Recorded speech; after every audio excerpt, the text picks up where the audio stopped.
मनात स्वातंत्र्याची ज्योत पेटवणाऱ्या जिजामाता नाव आवर फर्स्ट स्टँडर्ड स्टुडंट आरुषी निर्गुण प्रेझेंट मोनो ॲट जिजामाता.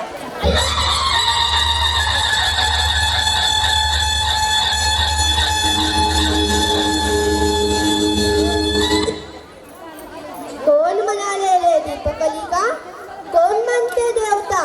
मी तर स्वराज्याच्या रक्षणासाठी, लेकीबाईंच्या आत्महत्येला जागृत करण्यासाठी अवतरलेली साक्षात सौदामिनी, हिंदवी स्वराज्याच्या स्थापनेसाठी प्रकटलेली शहाजीराजे भोसले यांची राणी जिजाऊ बोलते.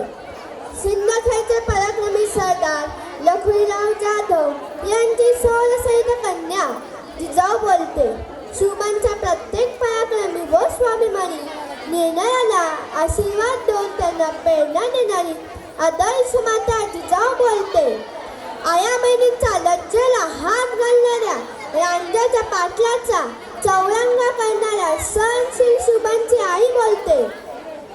सुलतेच्या लुटीत अतिशय देखणी सर्जनच्या सुनेला माहेरवासी म्हणून तिला साडी बांगड्यांचा आहेर करून सन्मानाने तिच्या घरी पाठवणाऱ्या, स्त्रियांचा सन्मान करणाऱ्या शुभांची आई बोलते. जाधवांच्या वाड्यात जन्मली शौर्याची ठेव जशी, जाधवांच्या वाड्यात जन्मली शौर्याची ठेव जशी, मातीतल्या संस्कारांनी घडली जिजाऊ विशेषी. अगदी लहान वयातच शहाजीराजे भोसले यांच्याशी माझे विवाह झाले. भोसले घराणे हे त्या काळातील सरदारामधील सामर्थ्यशाली, युद्धकुशल व पराक्रमी घराणे होते. आम्ही शुभांना अशी शिकवण दिली की कोणत्याही जाती धर्माचा द्वेष करायचा नाही. माणसांना होणारा त्रास, स्त्रियांची स्थिती आणि आपल्या मातृभूमीवर परक्यांचे जुनून हे सर्व पाहून माझ्या मनात एक ठिणगी पेटली. हे सर्व थांबवणार कोण? आणि तो सोन्याचा दिवस उजाडला तेव्हा आमच्या कुशीत शुभा आले. अजरामर असा इतिहास घडवण्यासाठी मी शुभांना घडवलं.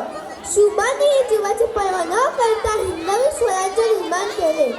एका आईच्या शिकवणीने उभारलं संपूर्ण स्वराज्य, एका आईच्या शिकवणीने उभारलं संपूर्ण स्वराज्य.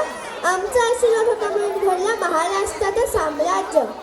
स्वराज्य म्हणजे राज्य नाही, तर आपल्या माणसांचा, आपल्या मातीचा आणि आपल्या हक्काचा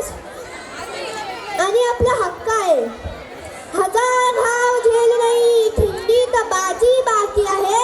पडला जरी वज्रगड तोवर पुरंदरवर मुलाल बाजी बाकी आहे.